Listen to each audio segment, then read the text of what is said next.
Talagang ang Diyos natin ay mabuti. Amen? So, pakisabi nga sa katabi mo, pakitanong, bakit ang ganda mo ngayon? O ang pogi mo ngayon? Yan. Bakit nga ba? You tell me. Alam nyo, ang napapapurihan kapag ang isang tao, lalo pag may asawa, ay umaayos, lumulusog, gumaganda, ay depende kung sino ang nag-aalaga sa kanya. Sino ba nag-aalaga sa inyo? Amen. Naniniwala po ba tayo, the best si Lord sa pag-aalaga? Kaya naman, sa hapon na ito, ang pag-uusapan natin ay tungkol sa pag-aalaga ng ating Diyos na buhay sa atin. Kaya ang pamagat po natin ngayon ay ang pag-aalaga ng napakabuti nating Diyos sa atin. Tayo pong lahat ay tumayo at basahin po natin ang Isaiah 46 verse 4. Ready na po ba kayo? Okay, ready, go! Aalagaan ko kayo, nilikha ko kayo, aalagaan ko, tutulungan ko kayo at ililigtas. Tayo po'y saglit na manalangin. Napakapalad namin, aming Diyos, na sa nabasa namin, ikaw ang nagpipresenta na mag-aalaga sa amin. Tulungan mo kami na matupad ang hangarin mong napakaganda. At tulungan mo kami, Panginoon, na lubusang lumakas, lumaya, lumago, tumibay, bunga ng iyong pag-aalaga sa amin. Hayaan mo na lubos din kaming magtiwala sa mga bagay na may pagkakataon hindi namin maintindihan ang mga kaparaanan mo sa pag-aalaga sa amin. Mangusap po kayo sa amin sa tulong ng banal mong Espiritu. Mapuno po kami ng pananampalataya, pag-asa at pag-ibig. Ito po ang aming dalangin sa pangalan ng aming Panginoong Yesus. Amen. Purihin ang ating Diyos. 2 beses po binanggit ang salitang alaga. Aalagaan ko kayo. At ang napakaganda pa niyan ay hanggang sa tumanda at pumuti ang ating mga buhok. Pakitingin nga ang buhok ng iyong katabi. Maputi na ba? Okay, kung hindi pa, mahaba-habang pag-aalaga ang gagawin. Ayun. Nakakatuwa po ang commitment ng ating Diyos. Ang sabi niya dito, siya daw ang lumikha sa atin. Kaya tungkulin ng Diyos na tayo ay alagaan at tulungan at patuloy na ililigtas. Ang tanong, gusto mo bang alagaan ka ng Panginoon? Kung tayo ay nagpapasya sa alok ng Panginoon na maalagaan, ihanda po natin ang ating mga sarili. Kasi iba ang paraan ng pag-aalaga ng Diyos sa atin. Hindi po ito katulad ng pag-aalaga ng tao. Hindi po ito katulad ng pag-aalaga ng ating mga magulang, ng ating mga nakatatanda, ang ating asawa o ng sinuman. Sapagkat pinakamarunong, pinakamagaling ang Diyos sa pag-aalaga. Alam niyo po ba na ang dahilan sa pag-aalaga ng Diyos, gustong-gusto niya na tayo ay humaba ang buhay. Kung ikaw ang tatanungin, gaano kahabang buhay ang gusto mo dito sa earth? Gusto mo ba ng mahabang buhay? Sino dito gustong umabot ng 100 years old? Yan. 105. Si Kuya Nap. Gusto natin hindi lang basta mahabang buhay. Gusto natin ng malakas na buhay. Masaganang buhay. Magaang na buhay. Kung saan lahat ng ating mga mabubuting mga pangangailangan ay ating natatanggap at nararanasan. At alam na alam ng Diyos ang ating lahat ng pangangailangan. Hindi lang gusto ng Panginoon na tayo ay lumalakas, lumalago sa espiritual. Gusto rin ng Panginoon lumalakas, lumalago tayo sa pisikal. Gusto rin ng Panginoon na tayo ay lumalakas at tumitibay sa material. Espiritual, pisikal, material, emotional, intellectual. Kapag ang Diyos ang nag-alaga sa atin, tiyak mangyayari yon. Ang tanong, handa ka bang alagaan ng Panginoon? At kung handa kang alagaan ng Panginoon, ay gusto ko makita nyo dito. Ang Panginoon ay nag-alok ng pag-aalaga kay Jacob at napakaganda ng gagawin ng Diyos.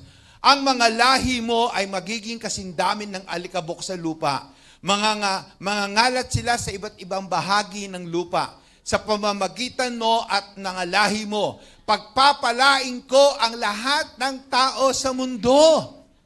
Imagine, kaya kapag papalain ng Diyos, ano ang dahilan? Para maging pagpapala. You will be blessed, we will be blessed to be a blessing. Hindi ka pagpapalain ng Diyos para sa sarili mo lang. Iaangat ka ng Diyos para iangat mo rin yung iba.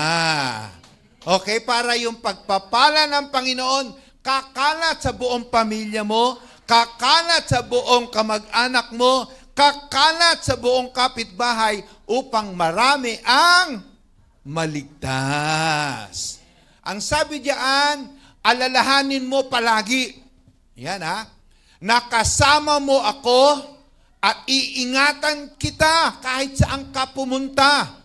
Pababalikin kita sa lupain ito at hindi kita pababayaan hanggang matupad ko ang aking mga pangako sa iyo. Naalala ko dyan si Mike Enriquez. Alam niyo ba kung ano yung palaging sinasabi ni Mike Enriquez?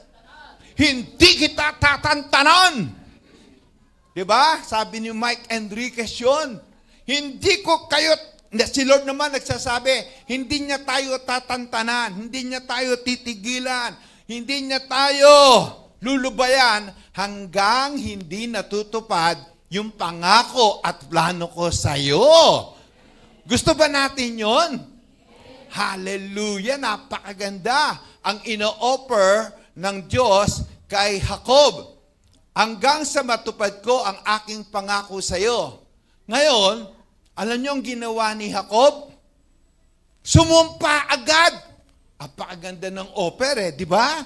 Ang ginawa ni Jacob ay nagsabi, Panginoon, kung sasamahan po ninyo ako at bibigyan po ng pagkain at damit, at kung makakabalik po akong muli sa bahay ng aking ama na walang masamang nangyayari sa akin, kikilalanin ko po kayong aking Diyos. Ang bato pong ito na tinayo ko bilang isang alaala ay magpapatunay ng inyong presensya sa lugar na ito. At ibibigay ko po sa inyo ang 10% ng lahat ng ibibigay nyo sa akin. Si Jacob, nakipag-deal, nakipagkasundo. Ngayon, nakikita nyo yung meron tayo, communion. Ito po ay simbolo ng pakikipagkasundo ng Diyos sa tao sa pamamagitan ng Panginoong Hesus. Sa kasunduang ito, pagpapalain tayo ng Panginoon. Kung susumpa tayo na siya ang ating gagawing Panginoon. Pag sinabing Panginoon, anong ibig sabihin niyan? Siya ang masusunod. Pag tinatawag mo siyang Panginoon pero ikaw ang nasusunod, anong tawag doon? Panginoon. Kailangan pag tinawag mo siyang Panginoon, ikaw ay servant. Hindi ikaw ang masusunod. Kapag ikaw ang nasunod, pero tinatawag mo siyang Panginoon, hindi matutupad yung pangako ng Diyos na hindi kita tatantanan, Naniniwala ba kayo kahit nangako ang Diyos, posible pa rin hindi matupad yung plano niya sa atin? Naniniwala ba kayo pwede pa rin hindi matupad yung napakagagandang mga pangako sa atin ng Diyos? Ngayon, pag sinabi mo, Panginoon, dito sinasabi ni Jacob, sige Panginoon, kapag sinamahan mo ako, kapag tinulungan mo ako, ibibigay ko sa iyo aking pagsunod at ibibigay ko sa iyo ang aking pagkilala na ikaw ang aking Diyos. At, nagsabi pa siya dito, no? Mag-iika po ako! Hallelujah! Wala pang batas ng pag-iika po noon. Kasi wala pa si Moses dyan eh. Pero nagsabi na siya. Ang sabi niya, kung. Diba? Ang ganda. Kaya naman, ano nangyari? Alam niyo ba ang dalalang ni Jacob dyan? Kung nabasa niyo yan. Siya po ay lumayas. Kasi papatayin siya ni Esau. Bakit siya papatayin ni Esau? 2 beses niyang dinaya si Esau. Ngayon, galit si Esau, kapatid niya, kuya niya yon. At sa galit ni Esau, sumumpa si Esau, papatayin ko tong si kapatid kong si Jacob, pagkalibing ng tatay namin, papatayin ko siya. Kung ikaw nalaman mong papatayin ka, anong gagawin mo? Tago na. Parang kwento ni brother, okay lang ba, Gar? Brother Edgar, okay lang? Sa Imus, nalaman niyang may papatay sa kanya. Lumipad siya dito sa Cavite City. Bakit? Andito ang mga Rojas. Andito ang mga kamag-anak. Walang gagalaw sa kanya dito. Kaya hanggang ngayon, buhay pa yung kapatid natin si Edgar. Hallelujah. Ngayon, lumaya si Jacob at siya ay natulog sa isang lugar, sa isang malahing lugar. Dahil maggagabi na, kumuha siya ng unan. Alam niyo kung anong unan niya? Bato. Nakagamit niyo na bang bato ang unan? Siguro sa pagod, nakatulog pa rin siya. At nakapanaginip siya, ang Diyos ay nakikipagkasundo sa kanya. Pagpapalain kita, gagawin kitang isang malaking bansa, at ikaw ay magiging pagpapala, at ikaw ay ganito. Napakaganda, di ba? Kaya naman sumumpa agad. Sabi ko nga, narinig ko agad na ano ko dun Bakit kaya kailangan sumumpa?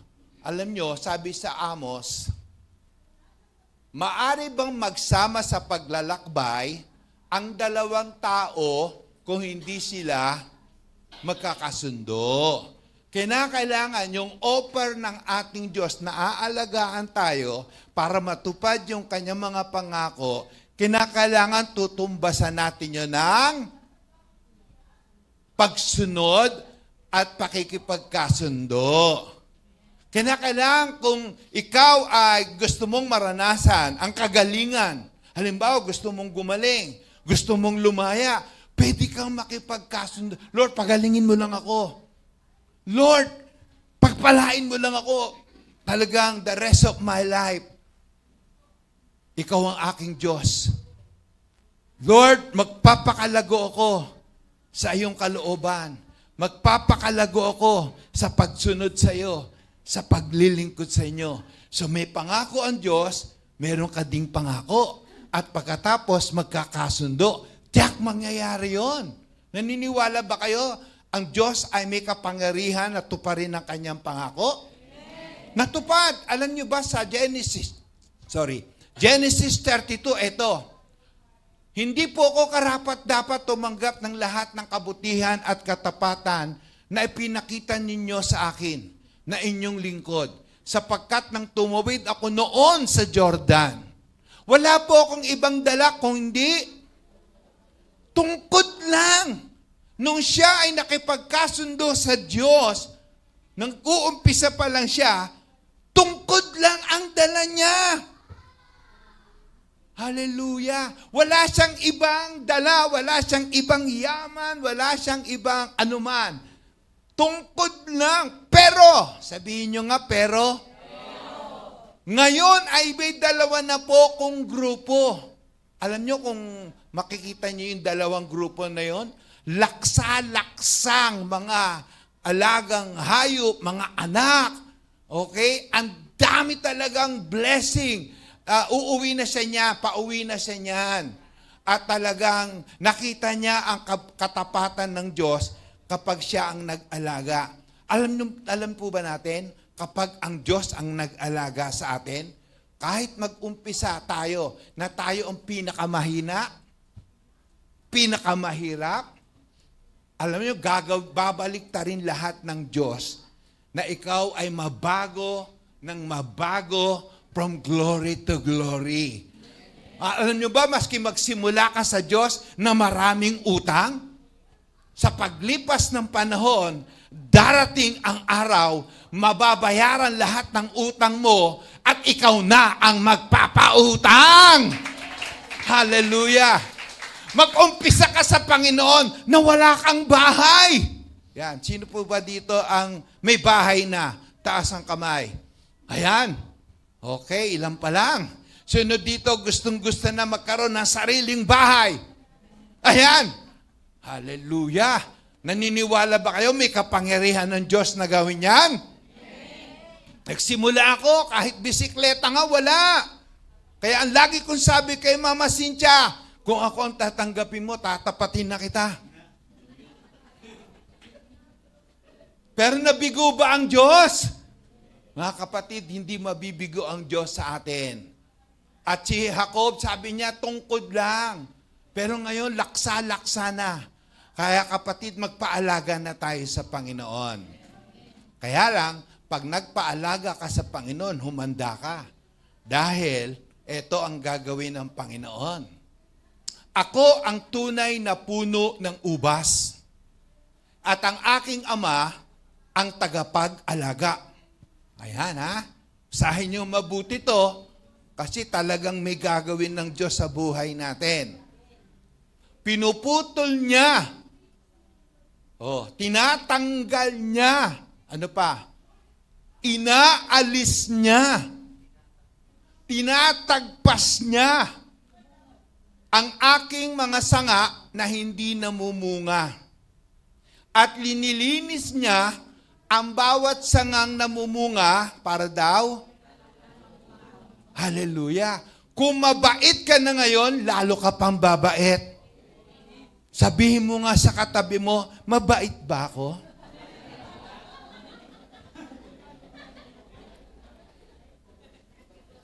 Kung mabait ka na, lalo ka pang babait.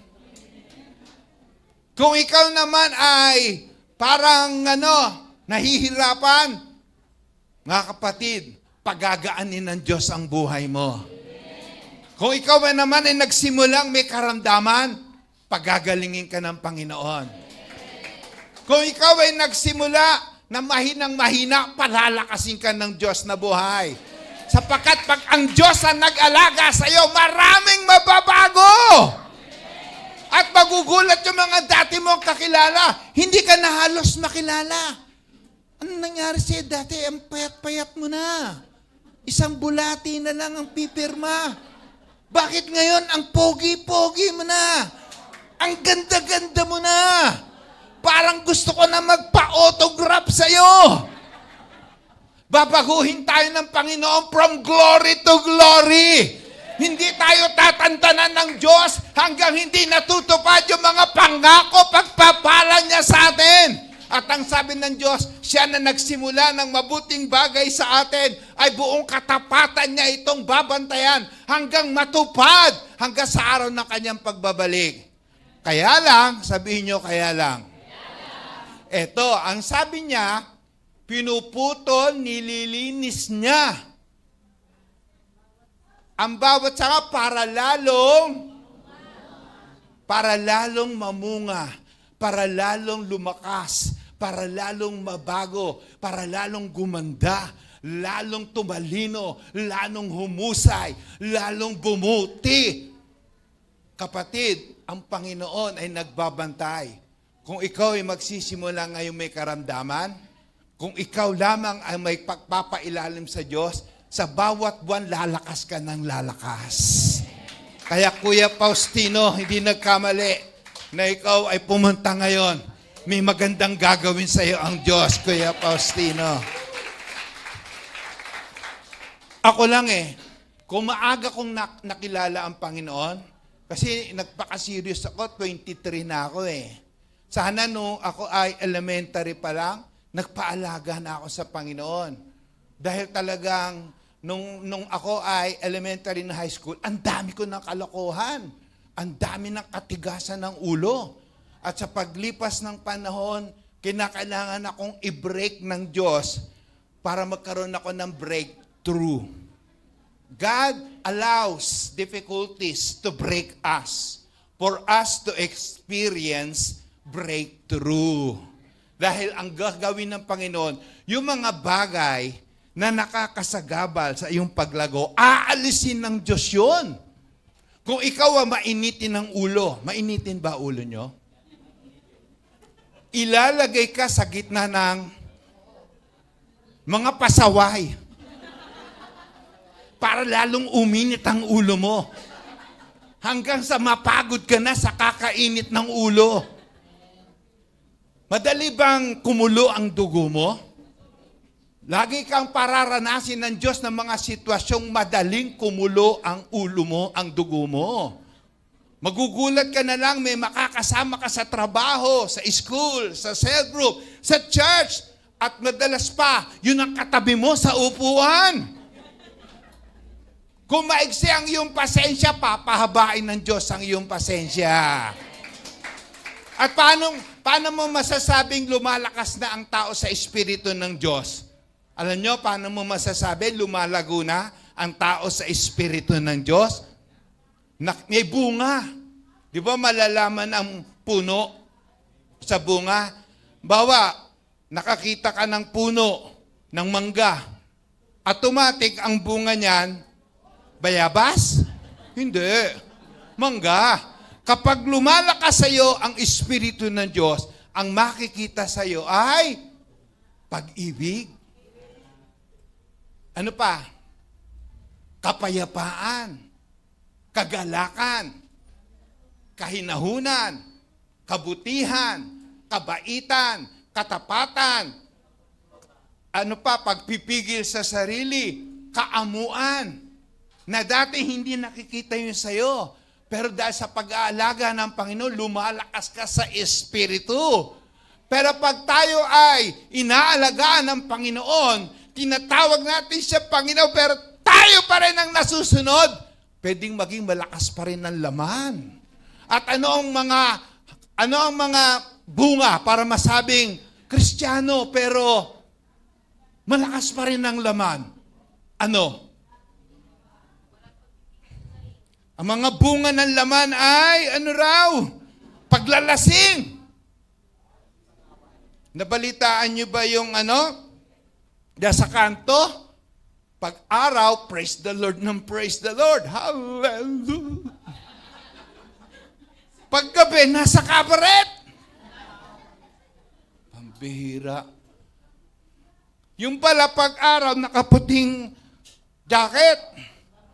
Pero paggabi, pag hinubad, darn na pala. Maiba palang pagkatao. It so happen, doon sa pinuntahan niyang kabaret, ando doon yung siga ng Cavite. Kung alam niyo lang yun, si Boy Ulo. Si Boy Ulo, nakasagian niya sa balikat. Malaki ulo, kaya nga Boy Ulo. Sinakay siya sa tricycle, kinabukasan patay. Mga kapatid, kapag ang Diyos ang nag-alaga sa atin, maganda ka kasi aalisin ng Panginoon yung mga bagay na magpapaiksi ng buhay mo.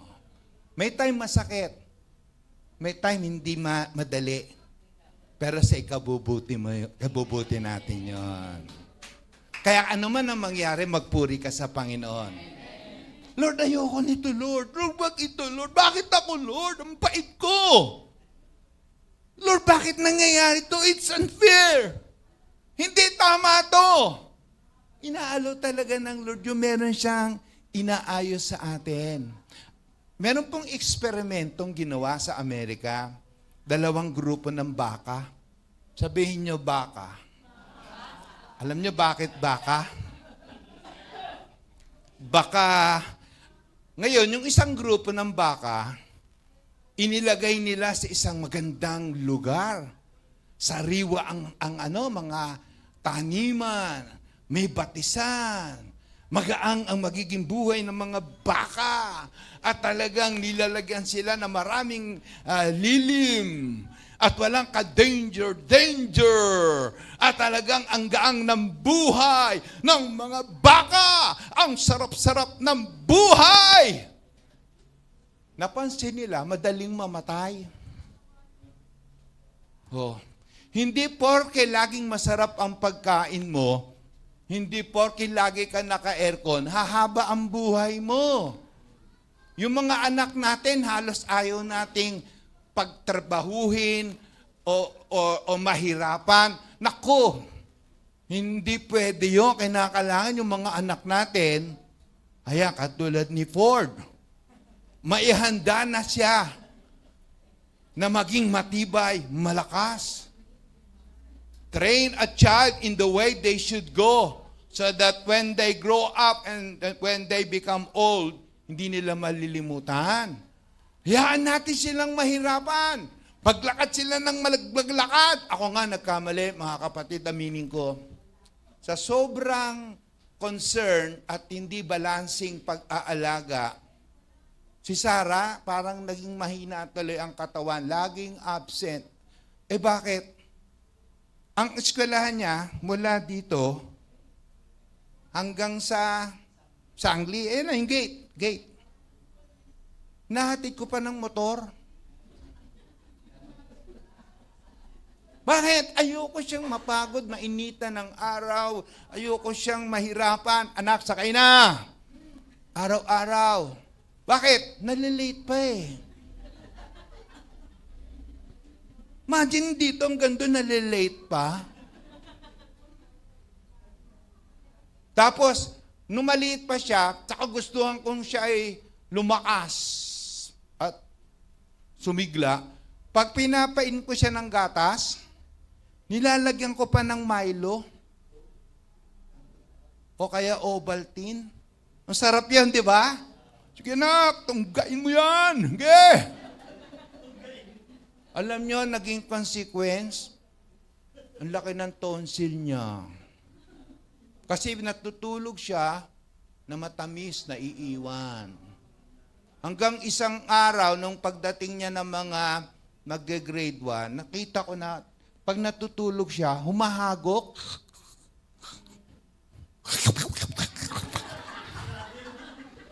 Yung pala, hindi na makahinga ng maayos. Parehas pa silang ginawa ko kay Joseph noon. Kasi nga, ayoko silang, hirapan. Alam naman ni Lord, mahal na mahal ko, kaya lang, hindi ako naging balanse. Sumobra. Buti si Joseph na outgrow niya. Si Sarah ngayon may pagkakataon, nakikita ko siya, pag natutulog siya, na ginigising ko siya minsan eh. Kasi minsan hindi nahinga.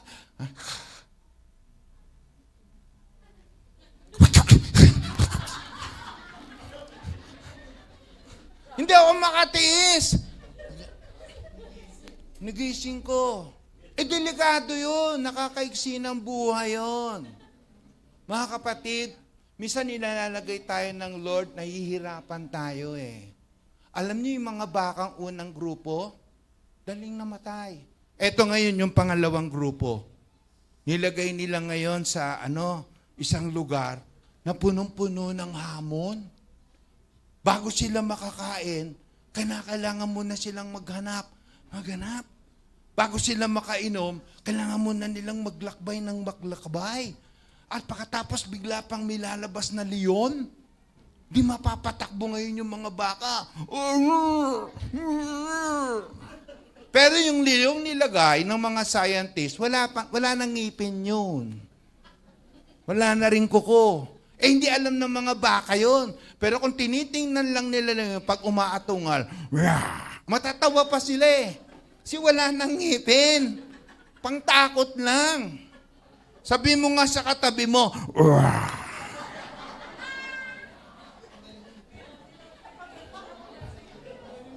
ngayon, yung mga baka ngayon, tatakbo ngayon, unahan sila. At alam nyo, in the process of time, na-develop yung muscle sa mga baka. Ang ganda ng katawan ng mga bakang to. Malalakas, matitibay, at ang haba ng buhay. Kapatid, sa pag-aalaga niya sa atin, huwag ka na magugulat kung ilalagay ka ng Panginoon sa mga alanganing sitwasyon para tumibay ang iyong pananampalataya. Nung sila Pedro, kasama ang Panginoon sa bangka, nagkaroon ng malakas na unos, nagkaroon ng malakas na hangin, nagkaroon ng malalaking alon, nataranta sila, na-stress sila, at pagkatas nakita nila ang Panginoon, natutulog lang. Tinutulugan lang ng Panginoon ang mga matitinding bagyo sa mundong ito. At gusto ng Panginoon, tulugan lang natin, marelax lang tayo, kahit na merong matitinding bagyo, dahil merong Diyos na buhay na hindi tayo iiwan at pababayaan. At sila Pedro, takang-taka sila. At dumayo ang Panginoon, bakit kayo natatakot? Kasama niyo ako! Ano ibig sabihin niyan? Hanggang kasama mo ang Panginoon, hindi ka lulubog. Hanggang kasama mo ang Panginoon, walang makakatalo sa'yo. Walang problema ang magtatagumpay laban sa'yo.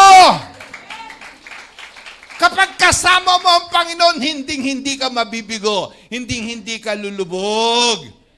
Purihin mo ang Diyos, awitan mo ang Panginoon, patuloy kang umaten ng Sunday, patuloy kang mag-quiet time, huwag kang padadala sa mga sinasabi ng mga problema. Ang laki kong problema, kayang-kaya na kita kainin na buhay. Ka matatakot, sabi mo sa problema. Malaki ka, totoo. Mas malaki ang aking Diyos na buhay. Sabi mo sa problema, malakas ka, totoo. Mas malakas ang nag-aalaga sa akin. Kaya nga si Goliath, tinatakot niya si David. Halika nga bata ka, anting mo sa akin aso, pat-pat lang ang dala mo. Halika, papakain kita sa buitre. Ano sabi ni David? Kinakausap niya.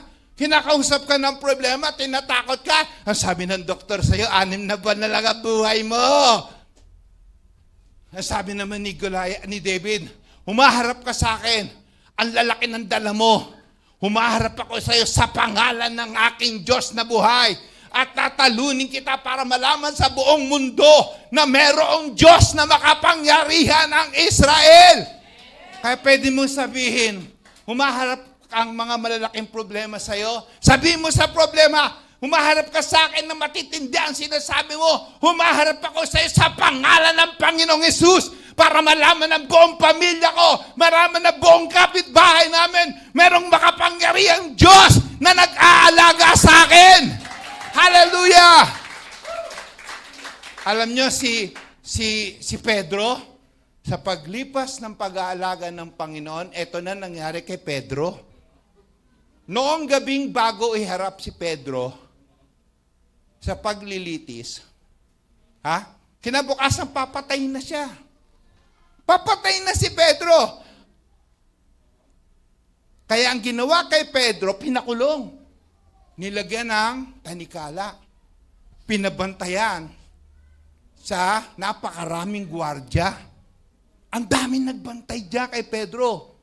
Para sigurado, malilitis siya bukas.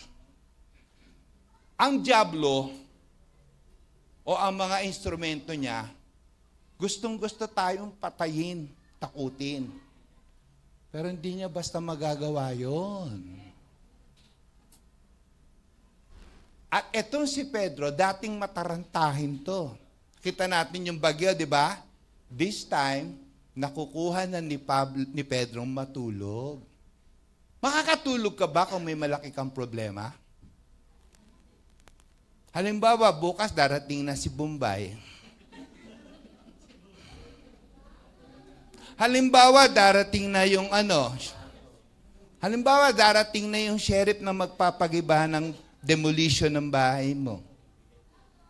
Halimbawa, andyan na si kumare, sisingiling ka na. Wala pang pambayad. Andyan si Meralco, puputulin na yung kuryente. Andyan na si Nawasa, na nawawasakin na ang yung tubig. Makakatulog ka pa ba ng mahimbing? Ikaw ba ay maayos ka pang makakatulog? Ang bawa, may umaaway sa'yo. Talagang inaway ka. Ikaw ba ay makakatulog pa ba rin ng mahimbing pag naaalala mo yung kaaway mo kung paano kanya ginawa ng hindi maganda? Dati si Pedro hindi siya nakakatulog. Natataranta siya. Pero bunga ng pag-aalaga ng Panginoon, dinadala siya sa mga kaiba-ibang sitwasyon. Natuto si Pedro at nakukuha niya ng matulog kahit alam niya kinabukasan, papatayin na siya. Kapag kilala mo kung sino nag-aalaga sa'yo, masasabi mo, mabuhay o mamatay, kay Kristo ako. Hindi ka mamamatay hanggang hindi natutupad sa iyo ang plano ng Diyos. Kapatid, kung kilala lang natin yung nag-aalaga sa atin, lagi tayo magkakaroon ng tapang. One time, nagpa-check up si Mama Cynthia sa ibang ospital yan, sa Lasal, para tingnan yung kanyang problema sa sinusitis. Tagal namin nag-antay, then finally, pinapasok na kami sa room ng doktor. Tinanong siya ng doktor, ilang taon na ba kayo, Mrs.? Ako po, senior na, 60. Napaganan yung doktor? Ang bata nyo pa, mukhang hindi kayo 60. Yung susunod na sinabi ng doktor, ang maganda, yun ang favorite ko. Ang galing mag-alaga ng asawa mo.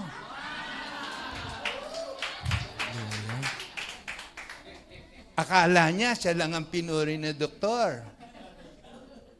Eh, pag ganun ng doktor, ang galing ng asawa niyo sa pag-aaral. Eh, bakit ba naman hindi? Paggising sa umaga, may sopas na siya. Diba? Pag uwi sa hapon, galing sa office, may tacos na siya. Hallelujah. Ako, pagising ko sa umaga, sana may magtimpla ng kape.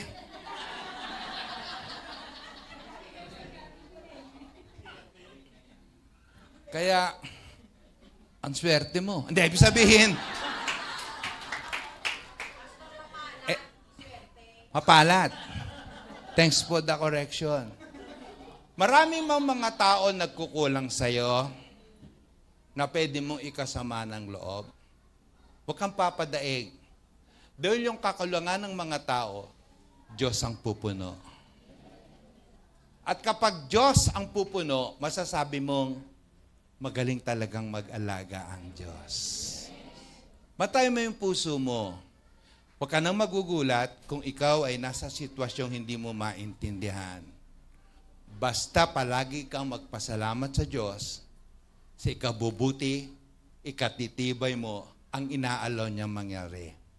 Ang hangarin ng Diyos, humaba ang buhay natin.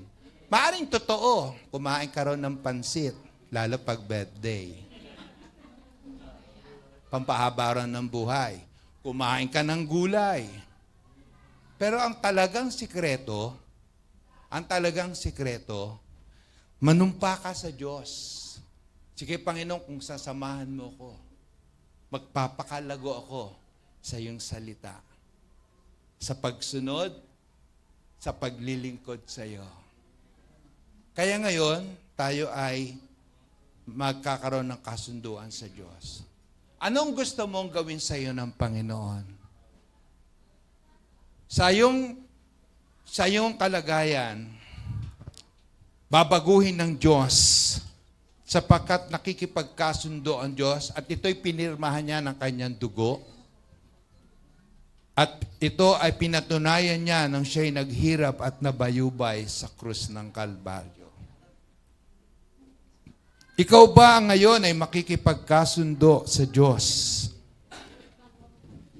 At kung ikaw at ang Panginoon ay magkakasundo, magugulat ka, babaguhin tayo ng babaguhin ng Panginoon from glory to glory. Habang dinidistribute po ang ating communion elements,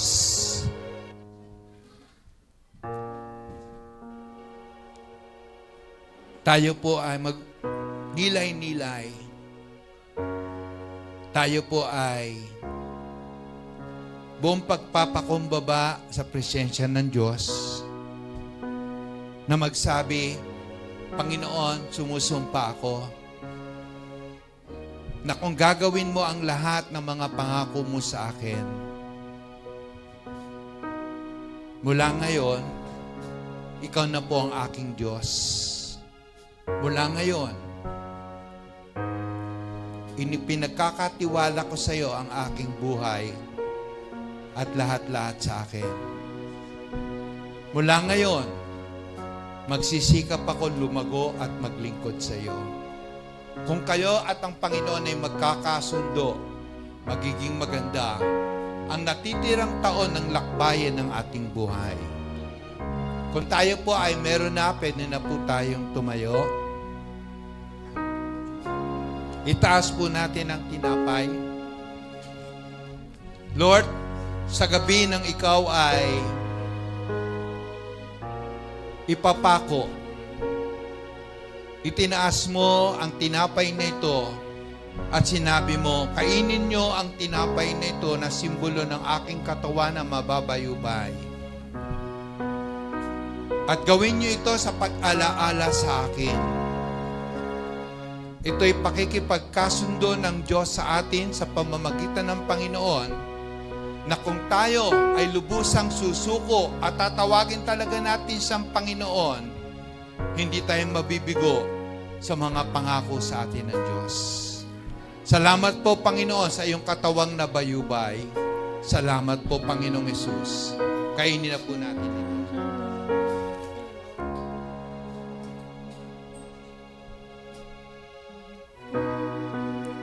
Taas naman natin itong saro. Lord, we lift up this cup containing the symbol of the blood of Jesus. Lord, gumawa ka ng bagong tipan, ng bagong pakikipagkasundo. At ito ay pinagtibay ng iyong banal na dugo na ang sino mang tatawag sa pangalang Jesus ay maliligtas. Ang sino mang sasampalataya, O Diyos, ay makakalaya, mapapatawad, at magtatagumpay sa iyong pagkatawag. Panginoong Hesus, sa pag-inom namin sa simbolong ito ng iyong dugo, sumusumpa kami ng aming pagsuko sa iyo. Ikaw na po ang masunod sa amin. At Lord, naniniwala kami, pagagalingin mo kami sa lahat ng aming karamdaman. Babaguhin mo kami from glory to glory at tutulungan mo kaming lubusang makasunod. At Lord, sabi mo sa amin, sa gabing iyon, nung ikaw ay ipapako, ito ang iyong banal na dugo, inumin ninyo ito, at gawin ninyo ito sa pag-alaala sa akin hanggang sa araw ng kanyang muling pagbabalik. Kaya inumin na natin ito.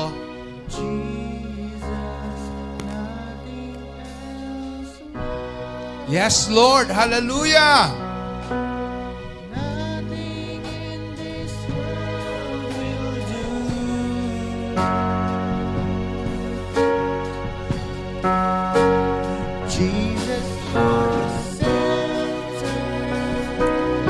Lord, ayaan mong gumaling ngayon ang lahat ng may karamdaman. Receive the healing in Jesus' name. Lahat ng may kabigatan, lumaya in Jesus' name. Pinagtibay mo ang kasunduang ito, O Diyos. At lahat ng wala pang bahay, magkabahay, O Diyos. Lahat ng wala pang kapayapaan, magkaroon ng kapayapaan. In Jesus' name. Hallelujah. Thank you, Lord.